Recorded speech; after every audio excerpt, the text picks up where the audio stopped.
Hello everyone, हामी चाहिँ अब सोसियलाइजेसनको कुराहरूमा आइसकेका छौँ हैन। हामीले च्याप्टर 4 मा चाहिँ अब लास्ट हाम्रो टपिक भनेको सोसियलाइजेसन छ। योभन्दा अगाडि चाहिँ हामीले रिलायबिलिटी, भ्यालिडिटी, त्यसपछि सेलेक्सन टेस्टको कम्प्लिट एउटा इन्फर्मेसनहरू चाहिँ लिइसकेका छौँ। अब सोसियलाइजेसन भनेको के हो हामीले यो टपिकबाटै बुझ्न सक्छौँ। एउटा सोसियालिटी भनेर भन्न सक्छौँ हैन। अब रिक्रुटमेन्ट प्रोसेस र सेलेक्सन प्रोसेस भइसकेपछि हैन, न्यू इम्प्लोइजहरूलाई चाहिँ अब अर्गनाइजेसनमा उनीहरूको कल्चर अनुसार अथवा नर्म्स अनुसार, भ्यालुज अनुसार चाहिँ उनीहरूलाई कसरी फिट गर्ने भन्ने प्रोसेसलाई चाहिँ हामीले सोसियलाइजेसन भन्छौँ। जस्तै हामीले एज्युम गऱ्यौँ हामी कुनै नयाँ ठाउँमा गएर अब त्यहाँ एड्याप्ट हुनु पर्यो, त्यो इन्भाइरोमेन्टमा हामी बस्नु पर्यो भने के चाहिन्छ त हामीलाई त्यहाँको कल्चरहरू सिक्नु पर्यो हैन। त्यहाँ कसरी बसिन्छ, त्यहाँको डिसिप्लिनहरू सिक्नु पर्यो। त्यसै गरी काम कसरी भइरहेको छ, एउटा रिलेसन मेन्टेन गर्नु पर्यो हैन सबै इम्प्लोइजहरूमा। त्यस्तो कुराहरू सबै मेन्टेन गर्नको लागि चाहिँ हाम्रो सोसियलाइजेसनले हेल्प गर्छ। र सोसियलाइजेसन भनेको चाहिँ एकदमै इम्पोर्टेन्ट फ्याक्टर हो एउटा इम्प्लोइको लागि हैन। अब एउटा इम्प्लोइ चाहिँ जस्तै 5 वर्ष एउटा अर्गनाइजेसनमा काम गरिरहेको छ र उसलाई अब नयाँ अर्गनाइजेसनमा जानु छ भने उसले त त्यो नयाँ अर्गनाइजेसनको के कुराहरू सिक्नु पर्यो त, त्यहाँको कल्चरहरू सिक्नु पर्यो हैन। त्यसै गरी अब त्यहाँको सबै इम्प्लोइजहरूसँग एउटा म्युचुअल रिलेसन बनाउनु पर्यो। त्यो भएन भने के हुन्छ त, ऊ त्यो इन्भाइरोमेन्टमा सस्टेन हुन सक्दैन। इन्भाइरोमेन्टमा सस्टेन भएन भने उसले आफ्नो पर्फर्मेन्सहरू पनि दिन सक्दैन हैन। त्यही कुराहरू लिएर हामी अब सोसियलाइजेसनको कुराहरू गर्छौँ। अब के हुन्छ त भन्दा सोसियलाइजेसनलाई चाहिँ हामीले डिफाइन गर्दा एउटा process of mutual adaptation of new employees भनेको नयाँ इम्प्लोइलाई अब अर्गनाइजेसनमा, संस्थामा एड्याप्ट हुनको लागि, त्यो इन्भाइरोमेन्टमा घुलमिल हुनको लागि चाहिँ एउटा प्रोसेस भनेर डिफाइन गरिन्छ, जसलाई हामीले सोसियलाइजेसन भनेर भन्छौँ हैन। सोसियलाइजेसनले के गर्छ त, यसले चाहिँ अब इम्प्लोइजहरूलाई चाहिँ अर्गनाइजेसनको वर्किङ इन्भाइरोमेन्टसँग, अर्गनाइजेसनको वातावरणसँग चाहिँ के गर्छ त, यसले फिट गराउने काम गर्छ हैन। त्यो अर्गनाइजेसनको इन्भाइरोमेन्ट अनुसार चाहिँ कामहरू गराउनको लागि चाहिँ सोसियलाइजेसनले हेल्प गर्छ हैन। It makes the new employees familiar with organisation policies भनेको अर्गनाइजेसनको रुल्सहरू हैन थाहा पाउनु पर्यो नयाँ इम्प्लोइजले। त्यसै गरी नर्म्स, सुपरभाइजर्सहरूलाई चिन्नु पर्यो हैन। आफ्नो सबअर्डिनेट्सहरूसँग चाहिँ रिलेसन धेरै बढाउनु पर्यो। त्यो कुराहरू सबै हाम्रो सोसियलाइजेसनमा चाहिँ इन्क्लुड हुन्छ। अब सोसियलाइजेसन एकदम इम्पोर्टेन्ट फ्याक्टर हो। यसको धेरै डिफिनेसनहरू पनि हामीले लिन सक्छौँ हैन। जस्तै अब सोसियलाइजेसनले हामीले भन्दाखेरि चाहिँ it is a ongoing process of instilling in all employees the prevailing attitudes हैन। एटिट्युड्स, स्ट्यान्डर्ड्स, त्यसै गरी value and patterns of behaviour हैन। आफ्नो बिहेभियरहरू के कस्तो छ त्यो कुराहरू सबैलाई के गर्ने त, एउटा अनगोइङ प्रोसेसमा चाहिँ त्यसलाई इन्सिस्ट गर्ने कामहरू सोसियलाइजेसन हो भनेर भन्न सकिन्छ। र अब यसलाई अर्को डेफिनेसनबाट के पनि भन्न सकिन्छ त, it refers to the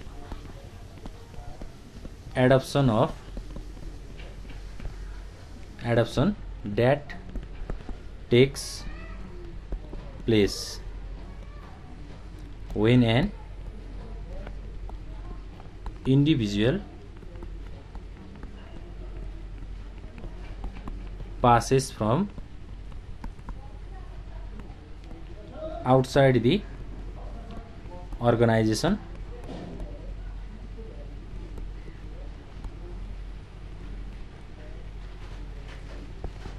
to the role of an inside member. के भनेको छ त यसले, it refers to the adoption भनेको त्यो इन्भाइरोमेन्टमा घुलमिल हुनु। That takes place when an individual passes from outside the organisation भनेको अब अर्गनाइजेसन भन्दा बाहिरबाट चाहिँ इन्डिभिजुअल पास भइरहेको छ कुनै पनि व्यक्ति हैन, to the role of an inside member भनेको अर्गनाइजेसनभित्रको मेम्बरहरूको रोलहरू के कस्तो छ त्यो कुराहरू चाहिँ एउटा एडप्सन गर्ने प्रोसेसलाई हामीले सोसियलाइजेसन भनेर भन्न सक्छौँ। अब सोसियलाइजेसनको पनि पर्पोजहरू छ, यसको पनि आफ्नो एउटा अब्जेक्टिभ्सहरू छ, त्यो कुराहरू पनि हामी डिस्कस गरौँ। Purpose of socialisation. अब के हुनसक्छ त सोसियलाइजेसनको पर्पोजहरू हैन। यसले चाहिँ के गर्छ त, helps to increase employees performance हैन। इम्प्लोइजको पर्फर्मेन्सहरूलाई चाहिँ यसले के गर्न सक्छ त, इन्क्रिज गर्न सक्छ। किनभने यसले त्यो एउटा इन्भाइरोमेन्ट चाहिँ क्रिएट गरिदिन्छ अथवा दिन्छ हैन। त्यसै गरी सेकेन्डमा के हुन्छ त, helps employees to understand and accept culture, norms, values of the organisation हैन संस्थाको कल्चरहरू नर्म्स र भ्यालुजहरूलाई चाहिँ के गर्छ त यसले एक्सेप्ट गर्ने अथवा अन्डरस्ट्यान्ड गर्ने बुझ्ने काम चाहिँ गर्नलाई हेल्प गर्छ।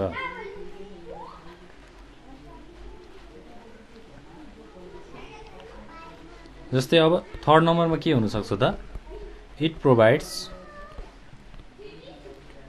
Favourable insights about the organization and actual working environment। Actual working environment भनेको काम गर्ने एउटा एक्चुअल वातावरण हैन, काम गर्ने ठाउँको वातावरण भनेर भन्न सक्छौँ।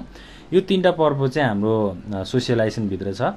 अब यति कुराहरू बुझ्दा पनि हामीलाई हुन्छ हैन। त्यसै गरी अब अरू कुराहरू पनि छ सोसियलाइजेसनको हैन, जस्तै ओरिएन्टेसन भनेर भनिन्छ हैन। ओरिएन्टेसन भनेको चाहिँ के हो त, नयाँ इम्प्लोइजहरूलाई अर्गनाइजेसनमा के गर्ने त इन्ट्रोड्युस गराउने हैन। उनीहरूलाई चाहिँ अब जस्तै एउटा अर्गनाइजेसनमा इम्प्लोइजहरू भर्ती भइसकेपछि त्यो अर्गनाइजेसनमा काम गर्न थालिसकेपछि अब नयाँ इम्प्लोइजहरूले त सबै खालको इम्प्लोइजहरूसँग एउटा इन्ट्रोडक्सन दिनु पर्यो हैन। म चाहिँ यस्तो हो, अब मेरो ब्याकग्राउन्ड यस्तो हो भनेर सबैलाई बुझाउनु पर्यो। त्यो भएन भने के हुन्छ त एउटा म्युचुअल रिलेसनसिप फर्म हुँदैन, एउटा टिम चाहिँ फर्म हुँदैन। त्यसैले ओरिएन्टेसनलाई हामीले पर्पजको रूपमा लिन सक्छौँ। त्यसै गरी अरू के हुन सक्छ त अर्गनाइजेसनल कल्चर्स हैन, अर्गनाइजेसनल कल्चर्स यो कुराहरू पनि के हो त एउटा पर्पज अफ सोसियलाइजेसन हो। त्यसै गरी अब हामी कुरा गर्छौँ सोसियलाइजेसन प्रोसेसको बारेमा हैन। सोसियलाइजेसन प्रोसेस भनेको चाहिँ सोसियलाइजेसन गर्दाखेरि के स्टेप्सहरू फलो गर्नुपर्छ त्यो कुराहरू हो सोसियलाइजेसन प्रोसेस। अब प्रोसेस भन्ने बित्तिकै के आउँछ त, यो चाहिँ एउटा स्टेप बाई स्टेप प्रोसेस हो हैन। स्टेप बाई स्टेप प्रोसेस हो जसले चाहिँ के गर्छ त इन्ट्रोड्युस द न्यू इम्प्लोइज भनेको अर्गनाइजेसनको अब्जेक्टिभ हैन, अर्गनाइजेसनको गोल के हो, अर्गनाइजरको कल्चर कस्तो छ हैन, नर्म्स भनेको रुल्सहरू के कस्तो छ, भ्यालुजहरू। त्यसै गरी वर्किङ इन्भाइरोमेन्ट भनेको काम गर्ने वातावरणहरू के कस्तो छ।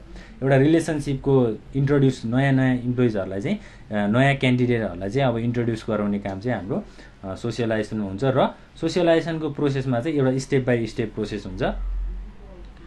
अब हामीले पहिला सुरु प्रोसेस बुझ्नुभन्दा अगाडि चाहिँ अब एजम्पसन्सहरू के छ हैन, सोसियलाइजेसनको एजम्पसन्सहरू के छ त्यो कुराहरू डिस्कस गर्नुपर्छ।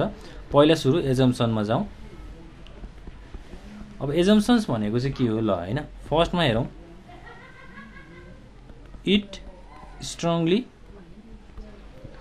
Influence employees performance and organizational stability हैन। अब एजम्पसन्समा चाहिँ के छ त, it strongly influence employees performance and organisational stability भनेको इम्प्लोइजको पर्फर्मेन्सहरू इम्प्लोइजको कामहरूलाई चाहिँ यसले के गर्छ त एउटा स्ट्रङली इन्फ्लुएन्स गर्ने मोटिभेट गर्ने काम चाहिँ गर्छ हैन। अर्गनाइजेसनल स्टेबिलिटी भनेको अर्गनाइजेसनको पर्फर्मेन्स अनुसार चाहिँ एउटा स्टेबल रिलेसनसिप चाहिँ हुन्छ, त्यो कुराहरूलाई चाहिँ यसले के गर्छ त स्ट्रङली इन्फ्लुएन्स गर्छ। त्यसै गरी सेकेन्ड पोइन्टमा के छ त हाम्रो new members suffer from anxiety. अब एन्जाइटीबाट चाहिँ नयाँ मेम्बरहरू सफर हुन सक्छन्, किनभने यी न्यू इम्प्लोइजहरू त अननोन हुन्छन् हैन। अर्गनाइजेसनको नर्म्स भ्यालुज इथिक्सहरू उनीहरूलाई थाहा हुँदैन। त्यो थाहा नभइसकेपछि उनीहरूले चाहिँ एउटा एन्जाइटी चाहिँ फिल गर्छन् हैन। उनीहरूलाई चाहिँ स्ट्रेस हुन थाल्छ, अब मैले काम कसरी गर्ने होला हैन, मलाई केही पनि थाहा छैन अर्गनाइजेसनको बारेमा। त्यो एउटा डिमोटिभेटेड चाहिँ हुन्छन् उनीहरू भनेर भन्यो। त्यसै गरी थर्ड नम्बरमा हामीले हेर्न सक्छौँ it does not occur in vacuum. के भन्छ त it does not occur in vacuum भन्छ। यो भनेको चाहिँ के हो त socialisation should take place within the living organisation भनेको तत्काल अर्गनाइजेसनमा भएको काम अनुसार चाहिँ सोसियलाइजेसन चाहिँ हुनुपर्छ हैन। सोसियलाइजेसन चाहिँ त्यो कुरामा आधारित हुनुपर्छ भनेर भनेको छ हैन। सोसियलाइजेसन भनेको चाहिँ के हो त एउटा लर्निङ प्रोसेस हो that goes beyond the formal job description. Job डिस्क्रिप्सन्सहरूमा चाहिँ सोसियलाइजेसनको क्राइटेरियाहरू राखिएको हुँदैन। जब डिस्क्रिप्सनमा त अब स्किल एबिलिटी नलेजहरूको कुराहरू मात्रै हुन्छ। यसमा चाहिँ सोसियलाइजेसनको कुराहरू इन्ट्री गरिएको हुँदैन। सोसियलाइजेसन भनेको चाहिँ एउटा लर्निङ प्रोसेस हो जुन चाहिँ अर्गनाइजेसनमा काम गर्न थालिसकेपछि आफ्नो कलिग्सहरूसँग सुपेरियर्सहरूसँग सबअर्डिनेट्सहरूसँग चाहिँ सिक्ने कुराहरूलाई चाहिँ अथवा उनीहरूसँग इन्फ्लुएन्स हुने कुराहरू सोसियलाइजेसन हो। त्यसै गरी फोर्थ नम्बरमा हामी भन्न सक्छौँ people adjust in similar way. अब यो भनेको के हो त people adjust in similar way भनेको न्यू सिचुएसन्स अथवा नयाँ सिचुएसन अनुसार चाहिँ मान्छेहरू चाहिँ एडजस्ट हुन थाल्छन् हैन। अब के हुनसक्छ जस्तै हामी एउटा इन्भाइरोमेन्टमा इन्भल्भ हुन गयौँ भने त्यो सिमिलर तरिकासँग चाहिँ हामी इन्भाइरोमेन्टमा इन्भल्भ हुन्छौँ। हामी त्यो कुराहरूलाई अन्डरस्ट्यान्ड गर्छौँ हैन। एउटा कम्प्लिट इन्फर्मेसन चाहिँ हामी लिन खोज्छौँ र त्यही अनुसार हामी त्यसमा इन्भल्भ हुँदै जान्छौँ। यो कुराहरू चाहिँ पिपल एडजस्ट इन सिमिलर वेमा आउँछ। अब सोसियलाइजेसनको कन्सेप्ट भइसकेपछि हामीले के गर्छौँ त सोसियलाइजेसनको मोडलहरू हैन। सोसियलाइजेसन मोडल सोसियलाइजेसन मोडलको कुराहरू गर्दाखेरि के हुन्छ त जस्तै फर्स्टमा चाहिँ प्री अराइभल छ। अब प्री अराइभल भनेको के हो त जस्तै इम्प्लोइजहरू फर्स्ट इन्टर अर्गनाइजेसन इन्भाइरोमेन्टभित्र इन्टर गर्दाखेरि चाहिँ के हुन्छ त उनीहरूले चाहिँ के कुराहरू अब यो प्री अराइभल स्टेपले चाहिँ के कुराहरू रिकगनाइज गर्छ त it recognises that each individual arrives with a set of standards हैन। सबै नयाँ नयाँ क्यान्डिडेट अथवा इम्प्लोइजहरू चाहिँ के को आधारमा आउँछन् त के को आधारमा उनीहरू अराइभ हुन्छन् त एउटा स्ट्यान्डर्डको आधारमा उनीहरूको नि एउटा भ्यालु हुन्छ उनीहरूको एटिट्युड हुन्छ एक्सपिरियन्स हुन्छ हैन। त्यो चाहिँ के अर्गनाइजेसनको भ्यालुज अनुसार चाहिँ एडजस्ट हुनु पर्यो हैन। अब सबै मान्छेहरूको त फरक एटिट्युडहरू हुनसक्छ। जस्तै मेरो एउटा एटिट्युड छ काम गर्ने तपाईँको अर्को हुनसक्छ हैन। त्यसै गरी तपाईँको अर्को एक्सपिरियन्स हुनसक्छ मेरो अर्को एक्सपिरियन्स हुनसक्छ। यो एक्सपिरियन्सहरूलाई चाहिँ अर्गनाइजेसनको भ्यालुज अनुसार नर्म्स अनुसार चाहिँ एडजस्ट गर्ने हैन। त्यो चाहिँ एउटा प्री अराइभल स्टेप। त्यसै गरी अब प्री अराइभल स्टेजमा चाहिँ यो कुराहरू हुन्छ। त्यसै गरी अब प्री अराइभल स्टेज भइसकेपछि अब कसरी हामी अगाडि बढ्ने त हैन त्यो कुराहरू पनि छ। सोर्सहरू छ हाम्रो सोर्सहरूको माध्यमबाट चाहिँ के गर्न सकिन्छ त हामीले अर्गनाइजेसनको नर्म्स भ्यालुजलाई बुझ्न सकिन्छ। फर्स्टमा छ education and training. Education and training भनेको चाहिँ के हो त एउटा सोर्स हो।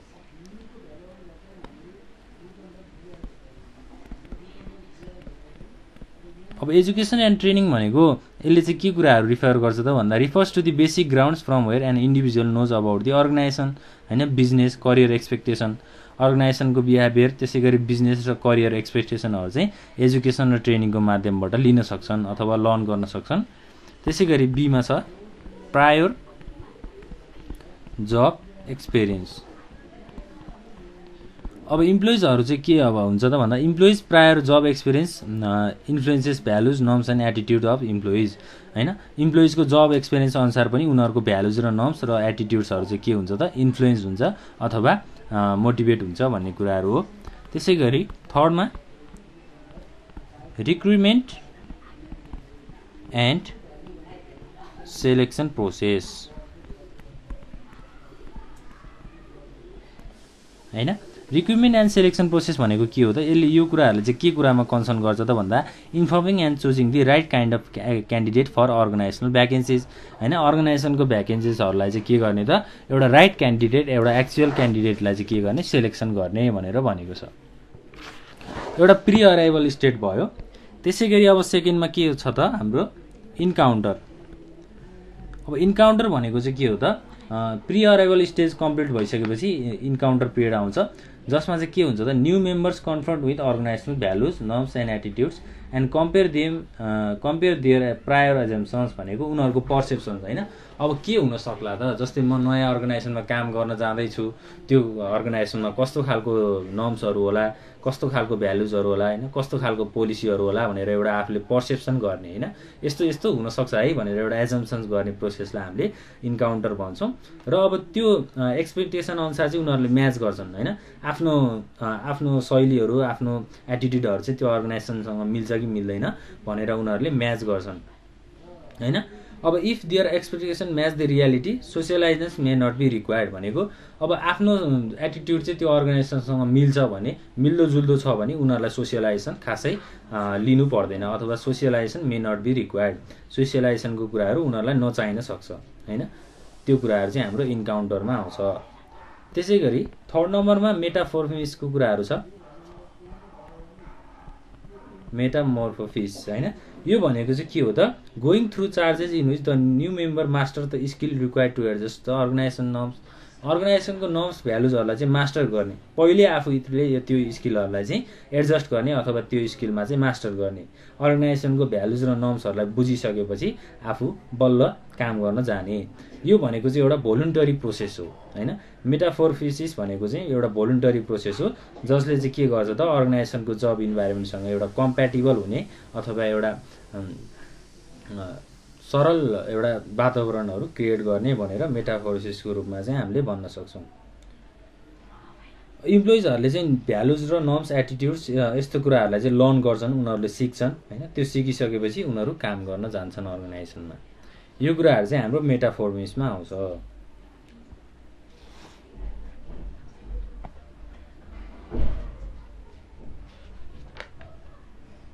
ल अब हामीले डिस्कस गर्ने टपिक भनेको लगभग यति नै हो। अब हामीले च्याप्टर 4 को कुराहरू पनि लगभग सकिसकेका छौँ होइन। अब recruitment and selection practices in Nepalese organisation भन्छ, त्यो एउटा टपिक पनि हामी हेरौँ। Recruitment and selection process, selection practices भनौँ इन नेप्लिज अर्गनाइजेसन। अब नेपालको संस्थाहरूमा चाहिँ रिक्रुटमेन्ट र सेलेक्सन प्र्याक्टिसहरू के कस्तो छ त्यो कुराहरू हेरौँ। जस्तै एउटा छ in government office, government office and organisation. Government office र अर्गनाइजेसनहरूमा चाहिँ के हुनसक्छ त होइन। अब रिक्रुटमेन्ट र सेलेक्सन प्रोसेसको मेन प्र्याक्टिसहरू चाहिँ हाम्रो गभर्नमेन्ट अफिसमा नै हुन्छ र के कुराहरू हुनसक्छ त, जस्तै अब कम्पिटिसन ओरिएन्टेड पोस्ट होइन, recruitment and selection is done by public service commission. Public service commission भनेको चाहिँ एउटा गभर्नमेन्ट अर्गनाइजेसन हो अथवा गभर्नमेन्ट अफिस हो जसले चाहिँ के गर्छ त, रिक्रुटमेन्ट र सेलेक्सन प्रोसेसहरू चाहिँ गर्छ होइन, इम्प्लोइजहरूलाई कामहरू लगाउने काम चाहिँ गर्छ। The concern ministry department should request for it for specified vacancies. गभर्मेन्टहरूले अब भ्याकेन्सिजहरू दिँदाखेरि चाहिँ कन्सर्न मिनिस्ट्री भनेको यो मिनिस्ट्री अथवा डिपार्टमेन्टलाई चाहिँ के गर्नु पर्यो त,